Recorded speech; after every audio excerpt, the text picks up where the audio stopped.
तर आज आपण इयत्ता चौथीच्या वर्गामध्ये डिक्टेशन ॲक्टिव्हिटी आपल्याला घ्यायची आहे. त्याच्यामध्ये मी तुम्हाला काही इंग्लिशचे शब्द सांगेन, ते शब्द तुम्ही वहीमध्ये घ्यायचे व्यवस्थित, स्पेलिंग, उच्चार आणि अर्थ व्यवस्थित आला पाहिजे. हां, आपण त्या पद्धतीने शब्द लिहायचे. पहिला शब्द आहे सायलेन्स.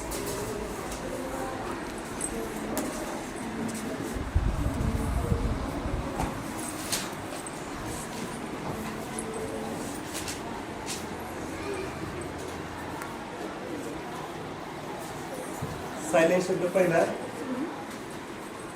स्पेलिंग, उच्चारार्थ व्यवस्थित द्यायचा. दुसरा आहे इच.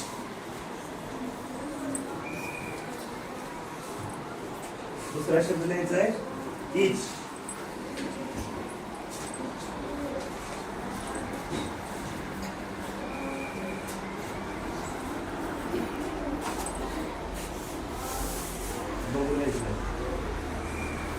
हा, तिसरा शब्द स्टॅम्प. स्टॅम्प.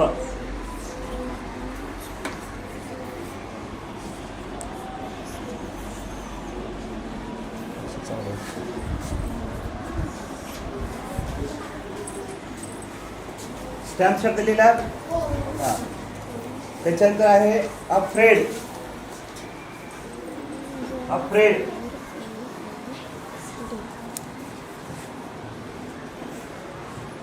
अक्षर व्यवस्थित काढायचं, एकमेकांचं बघायचं नाही.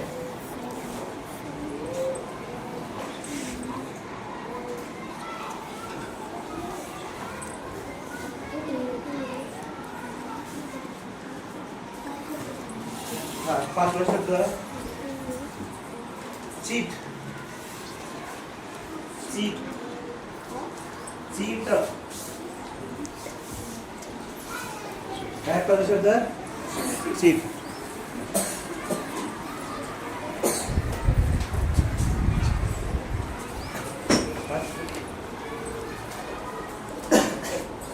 तर आपण आता 5 शब्द दिले होते की नाही.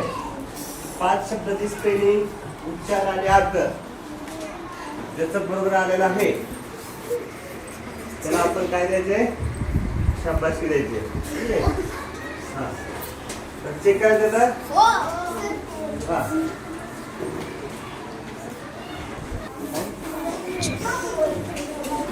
हा खाली बसतं सगळेजण. आणि ज्या विद्यार्थ्याने 5 पैकी 5 शब्द बरोबर आलेले आहेत त्या विद्यार्थ्यांनी उभं राहायचं. चेक झालं सगळ्यांचा. तुम्ही आता समोर या सगळे, जे 5 बरोबर आले सगळे.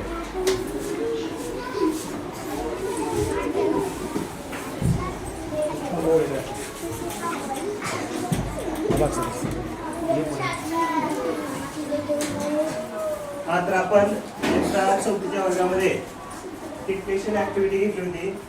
त्याच्यामध्ये प्रत्येक विद्यार्थ्याला 5 शब्द दिले होते. तर या समोरील सर्व विद्यार्थ्यांनी 5 शब्दाची स्पेलिंग, उच्चार आणि अर्थ एकदम करेक्ट लिहिलेला आहे. या समोर उभा असलेल्या सर्व विद्यार्थ्यांचं आपण 3 टाळ्या वाजवून अभिनंदन करायचे. असं करा, जिंकतो. यस, असं असं कसं नाही टीचर. तुझा हात